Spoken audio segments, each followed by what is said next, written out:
የተወደዳችሁና የተከበራችሁ የምናሉ ሽርታ ኢንተርቴይንመንት ተከታታዮች በሙሉ እንዴት ቆያችሁልን? ይህ በየሳምንቱ ወደ እናንተ ይዘን የምንቀርበው የትረካ ሰዓታችን ነው። የትረካ ሰዓት ውድ ተከታታዮቻችን ከወዲሁ ስለ አብሮነታችሁ ከልብ እያመሰገንን ቻናላችንን ሰብስክራይብ፣ ሼር፣ ላይክ እንድታደርጉ በፍቅርና በትህትና ጠይቃለሁ። ያልተነበበው አንባቢ አቶ ነጋሽ ባልቻ ክፍል 38። ነጋሽ ከድካሙ ፍሬ ለሌሎች ስለማካፈልም ሆነ ስለ ስኬቱ አይኮፈስም። በጠመዝማዛው የህይወት ጎዳና ላይ ሰዎች ቢጠሙበትም መልካም የሆኑለት ሰዎች ብዛት ያስደምመዋል። የሰዎችን መልካምነት ፈጽሞ አይዘነጋም። ቤተልሔም ካሰኙ ሰዎች ውስጥ ማሩ ገዳን በአንደኛ ደረጃ ያስቀምጠዋል። ማሩ ለነጋሽ፣ ነጋሽም ለማሩ የተለየ ስፍራ ያላቸው ይመስላል።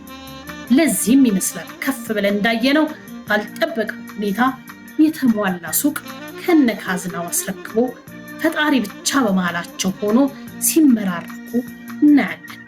ሌሎችንም እንደ ጽጓ ዋሪ፣ ወንድሙ አማረ፣ ስለሺ ዘውዴ፣ ዘውድነሽ ጎበዜ፣ ወይንሸት ጎበዜ፣ አዲስ ጎበዜ፣ ተካልኝ ጎበዜ፣ ጨመዳ ዳባ፣ ፍቅሩ ወርቁ፣ ዳኜ ዘውዴ፣ ዳዊት ጌረዳ፣ መሰሉ ጌረዳ፣ ሙሉጌታ ወልዴ፣ ዳርሰማ አበበና ሌሎችም ቤተልሔም ለማሰኘት ከፍተኛ ዋጋ ከፍለዋል ያላቸው ሰዎች በዘመኑ የመጨረሻ ወራት እንኳ ሳይደነቃቀፍ ያስታውሳቸዋል።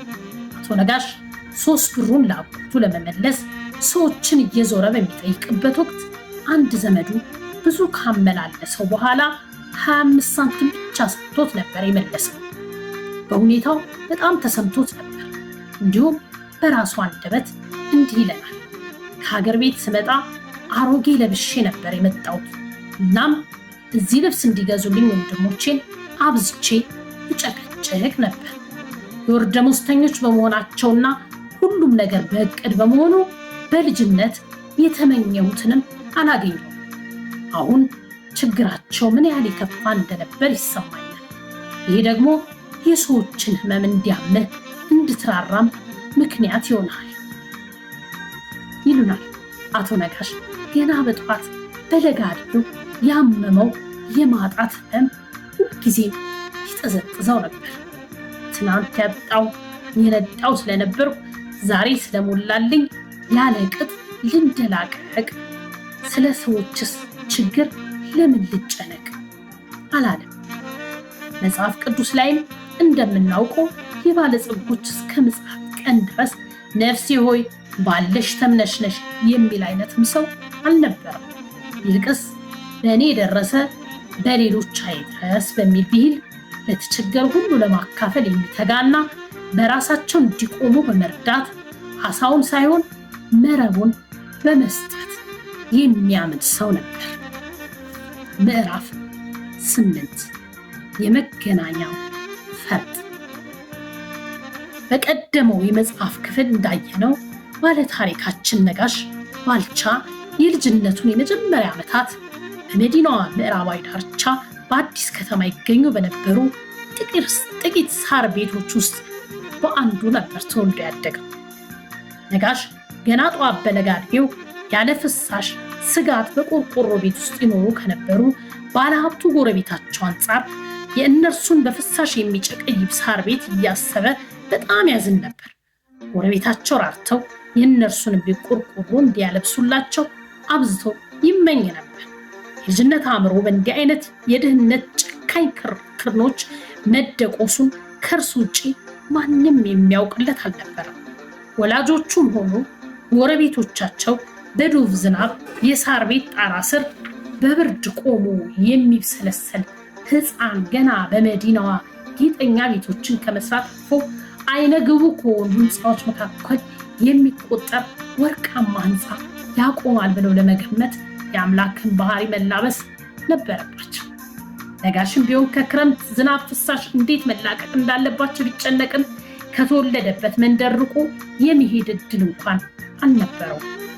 የአዲስ አበባን ጥቂት ፎቆችን ለማየትና ለመመኘት አጋጣሚው እምብዛም አልነበረው። ምናልባት በወቅቱ ትልቁ ምኞቱ ሳር ቤታቸውን ቆርቆሮ ማልበስ እንደነበር ለመገመት አያስቸግር። ለዓመታት በችጋር ወላፈን ተለብልቦ በአካል በመንፈስም ሆነ በአስተሳሰብ የደረጀው ነጋሽ ባልተቋረጠ ንባብ እየታገዘ የአስተሳሰቡና የህልሙ አድማስ እየሰፋ መጣ።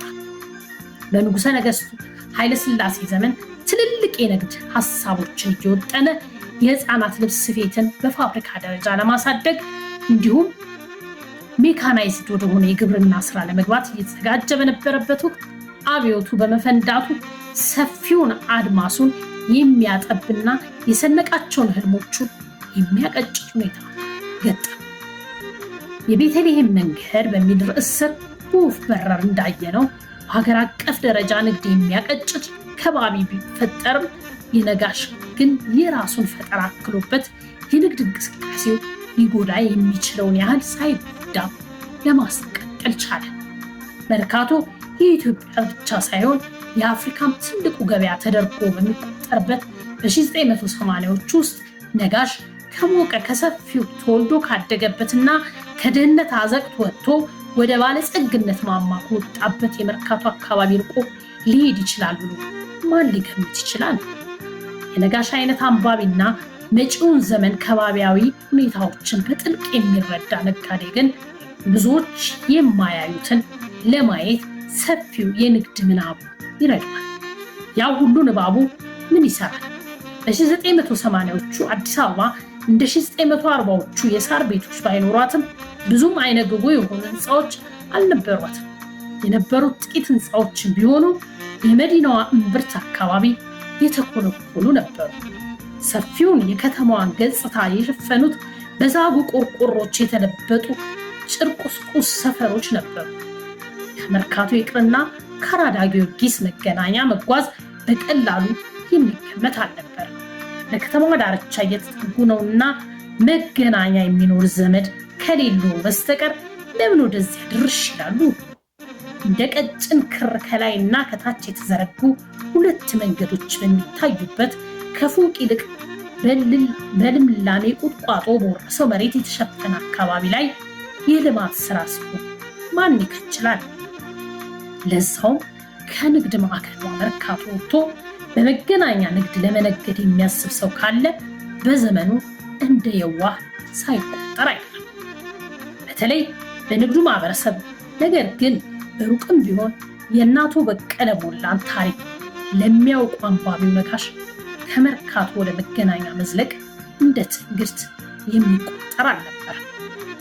በአብዮቱ ዋዜማ ጀምሮ የነበሩትን 4 ያህል ሱቆች አከፋፍሎ በአንዱ ብቻ ከባለቤቱ ጋር ሆኖ መፍገምገም የጀመረው ነጋሽ እንደገና የሱቆቹን ቁጥር ብቻ ሳይሆን የቤተሰቡንም ቁጥር እያሳደገ መጣ።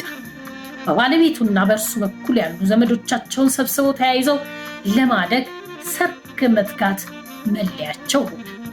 በሌላ ወገን የወለዷቸው ልጆቻቸው በአካልም ሆነ በትምህርት እየበረቱ ልባቸው በደስታ እየተሞላ መጣ። እንዲሁም እቁብ የእድገት መሰረት ነውና ነጋሽ አሁንስ ባለጸጋ ሆኛለሁ ብሎ የሚተወው አልሆነ። በወሩ 2 ብር ከ50 መጣል ከጀመረበት ጊዜ አንስቶ እቁብ ከመጣል አልቦዘነም። ኋላ ደግሞ ከእቁብ የሚያገኘው የገንዘብ መጠንም በጣም ከፍ እያለ መጣ ይለናል ያልተነበበው አንባቢ ጸሐፊያችን አንዱዓለም አራጌ። ለዛሬ ያዘጋጀንላችሁ ትረካ ይህን ይመስል ነበር። ቀጣዩን ክፍል ይዘን እስክንገናኝ ድረስ ቸር ቆዩልን እያልን ቻናላችንን ሰብስክራይብ፣ ሼር፣ ላይክ እንድታደርጉልን በድጋሚ በፍቅርና በትህትና እንጠይቃለን። ሀሳብ አስተያየቶቻችንን አጋሩ።